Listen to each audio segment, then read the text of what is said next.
എന്ന് റബ്ബ് പറയുകയാണ്.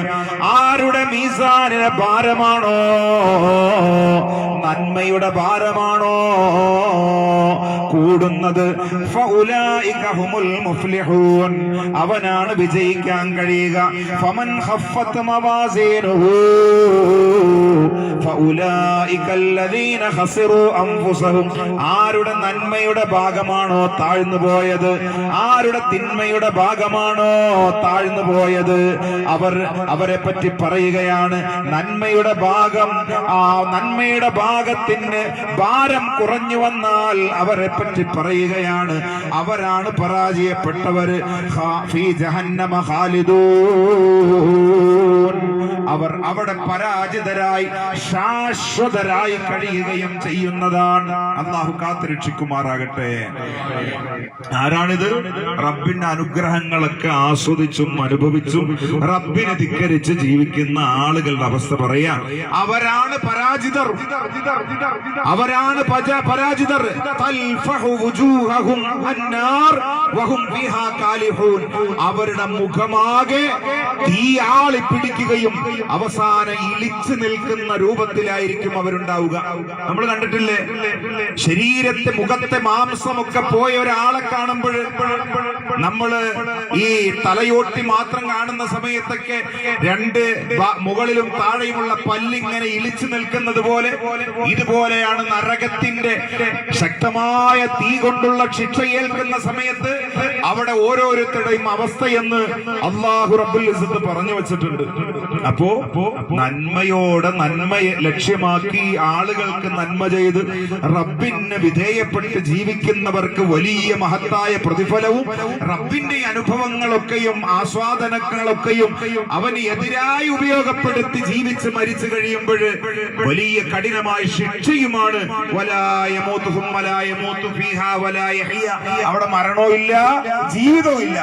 കഠിനമായ ശിക്ഷയേറ്റ് മരണപ്പെടുകയും എന്നാൽ ആ സമയം തന്നെ പിന്നീട് ജീവിതത്തിലേക്ക് വരികയും ചെയ്യുന്ന അവസ്ഥ. കുല്ലമാൻ നദിജത്ത് ജുലൂദുഹും ബദ്ദൽനാഹും ജുലൂദൻ ഗൈറഹ, ഖുർആൻ പറഞ്ഞല്ലോ. തൊലിയൊക്കെ ഇങ്ങനെ കഠിനമായ ശിക്ഷകൾ കൊണ്ട് ഉരുകി ഒലിച്ചു കഴിയുമ്പോൾ വേഗം റബ്ബുൽ ഇസ്സത്ത് അവനെ ശിക്ഷിക്കുന്നതിന് വേണ്ടി പുതിയ തൊലി കൊടുക്കുമെന്നാണ്.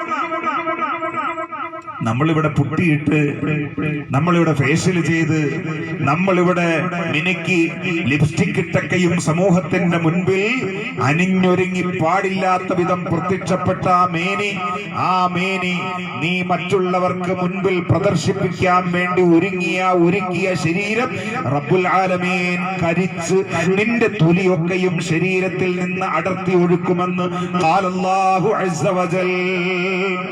രക്ഷപ്പെടാൻ ഈ തൊലിയും ചുണ്ടും നിന്റെ ശരീരഭാഗങ്ങളൊക്കെ പടച്ച റബ്ബിനെ വിധേയപ്പെടുത്തി ഉപയോഗപ്പെടുത്തണം. അല്ലാഹു തൗഫീഖ് തരട്ടെ. ആമീനൊന്നും കുറയണ്ട, ഞാൻ സംസാരം നിർത്താൻ പോവാണ്. നമ്മൾ ഈ കൂടിയതൊന്നും വെറുതെ ആകരുത്. ഇവിടെ കൂടിയിട്ടുണ്ടെങ്കിൽ ഈ കൂടൽ കൊണ്ട് സ്വർഗം കിട്ടണം. ഇവിടെ നിന്ന് പിരിയുമ്പോഴും നമ്മുടെ കൽബിലേക്ക് ഈ മജ്ലിസിൽ നിന്ന് കേറുന്ന ആത്മീയ വെളിച്ചം, ആ വെളിച്ചം കൊണ്ട് വീട്ടിൽ ചെന്ന് ടോർച്ച് പോലെ കൽബിങ്ങനെ പ്രകാശിച്ച് നിന്ന് ജീവിക്കാൻ പറ്റണം. ഇതൊരു അനുഭവമായി തന്റെ കൽബിൽ ഇങ്ങനെ ഒരു ഭാഗത്തെ എപ്പോഴും വെളിച്ചമായി നിലകൊള്ളണം. അതിന് പാകപ്പെട്ട രീതിയിലേക്ക് നമ്മൾ മനസ്സ് പരിപൂർണമായി കൊടുത്തുപിടിക്കുക. ആഖിറ പറയണത് മഹാന്മാരുടെ മുൻപിൽ നരകത്തെ പറയുമ്പോഴേക്കും ബോധരഹിതരായി വീഴുകയാണ്. സ്വർഗം പറയുമ്പോഴേക്ക് അവർ വല്ലാതെ കരയുകയാണ്. എന്തേ കാരണം? ഈ നരകത്തെ താങ്ങാൻ എനിക്ക് പറ്റൂലല്ലോ എന്നുള്ളതാണ്. ഈ സ്വർഗത്തിന് വേണ്ടി വേണ്ട പണിയെടുക്കാൻ എനിക്ക് കഴിയോ എന്നുള്ളതാണ്. ബഹുമാനപ്പെട്ട അബൂബക്കർ സിദ്ദീഖ് റളിയല്ലാഹു അൻഹു പറഞ്ഞ വാക്കങ്ങനെയല്ലേ? എന്ത്? എന്റെ യാത്ര വിശാലാണ്, പാരത്രിക ലോകത്തേക്കുള്ള യാത്ര വിശാലമാണ്. എന്നാൽ സാദു തആതി ഖലീൽ, എന്റെ അമലുകൾ വല്ലാതെ കുറവാണ്. ആ വിദൂര ദിക്കിലേക്കുള്ള വിശാലമായ യാത്രയ്ക്ക് വേണ്ട വിഭവങ്ങൾ ഒരുക്കാൻ എനിക്ക് പറ്റിയിട്ടില്ല. സാദു തആതി ഖലീൽ, റബ്ബിന് വിധേയപ്പെടൽ വല്ലാതെ കുറഞ്ഞു പോയിട്ടുണ്ട്. ആരായി പറയണത്? മുത്തു റസൂലുള്ളാഹി സ്വല്ലല്ലാഹു അലൈഹി വസല്ലമ തങ്ങൾ യുദ്ധവേളയിലേക്ക് പുറപ്പെടുമ്പോൾ കുറെ സമ്പത്ത് ആവശ്യമാണ്. നിങ്ങൾ എല്ലാവരും ഉള്ളത് കൊണ്ടുവന്ന് ഇവിടെ ധർമ്മം ചെയ്യാൻ നിങ്ങൾ കൊണ്ടുവന്ന് ഇവിടെ കൂട്ടാൻ പറഞ്ഞപ്പോൾ വീട്ടിൽ പോയി തന്റെ സ്വത്ത് മുഴുവൻ എടുത്തുകൊണ്ട് മുത്തുനബിയുടെ മുൻപിൽ സമർപ്പിച്ചിട്ട് മുത്തുനബി സ്വല്ലല്ലാഹു അലൈഹി വസല്ലമ തങ്ങൾ ചോദിച്ചു, എന്താണ് ബാക്കി വീട്ടിൽ വെച്ചിട്ടുള്ളത്? ഒരുപാടൊന്നുമില്ല, കൊണ്ടുവന്നത് കുറച്ചാണ്.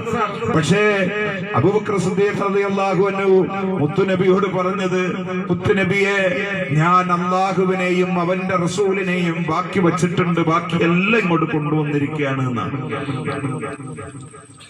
من سره أن ينظر إلى ميت يمشي على وجه الأرض فانظر إلى أبا بكر. ആരെങ്കിലും ഭൂമിക്ക് മുകളിലൂടെ നടന്നു നീങ്ങുന്ന മയ്യത്ത് കാണാൻ ആഗ്രഹിക്കുന്നുണ്ടെങ്കിൽ നോക്കിക്കോളൂ, അബൂബക്കറിലേക്ക് പറഞ്ഞിട്ടുണ്ട് മുത്തുനബി. ദീനെന്തോ എന്താണോ നിർദ്ദേശിക്കുന്നത് അതാണ് അബൂബക്കറിന്റെ ജീവിതം റളിയല്ലാഹു അൻഹു. എന്നിട്ട് വരെ പറയാ, എന്റെ യാത്ര വിശാലമായി ദീർഘ യാത്ര എന്റെ മുൻപിലുണ്ട്, പക്ഷേ യാത്രക്കുള്ള വിഭവം ഒരുക്കാൻ എനിക്ക് പറ്റിയിട്ടില്ല. നമ്മൾ 5 വഖത്ത് നിസ്കാരം കൃത്യമായി നിസ്കരിച്ചിട്ടുണ്ടെങ്കിൽ എല്ലാം തികഞ്ഞു എന്ന മട്ടിലാണ് നമ്മളെങ്കിൽ, എന്നിട്ട് പിന്നീട് എന്തും ആരെയും പറയാമെന്നാണ് നമുക്കുള്ളത് എങ്കിൽ ആ പറച്ചിലൂടെ ഈ അമലുകളൊക്കെയും നിഷ്ഫലമായിട്ടുണ്ട് എന്ന തിരിച്ചറിവ് നമുക്കുണ്ടാകണം, അല്ലേ? കൃത്യമായി അമലുകളിൽ കണിശത പുലർത്തി സുന്നത്തായ അമലുകളൊക്കെ ധാരാളം ചെയ്തു, ഇതൊക്കെ ഉണ്ട്.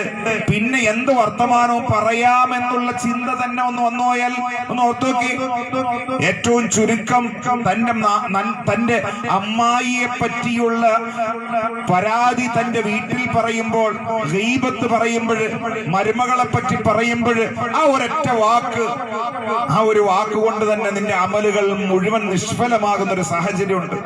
നിന്റെ അയൽവാസിയിലേക്ക് തിരിഞ്ഞ് നീ അവനെ പ്രയാസപ്പെടുത്തുന്ന വാക്ക് പറയുമ്പോൾ, അവന്റെ വെള്ളം തടയുമ്പോൾ, അവന്റെ വഴി തടയുമ്പോൾ, അവന് വേണ്ട വെളിച്ചം തടയുമ്പോൾ, അതോടെ നിന്റെ അമലുകളുടെ ആ വെളിച്ചം നഷ്ടപ്പെടുന്ന, തെളിമ നഷ്ടപ്പെടുന്ന ഒരവസ്ഥ അവിടെ വരുന്നുണ്ട്.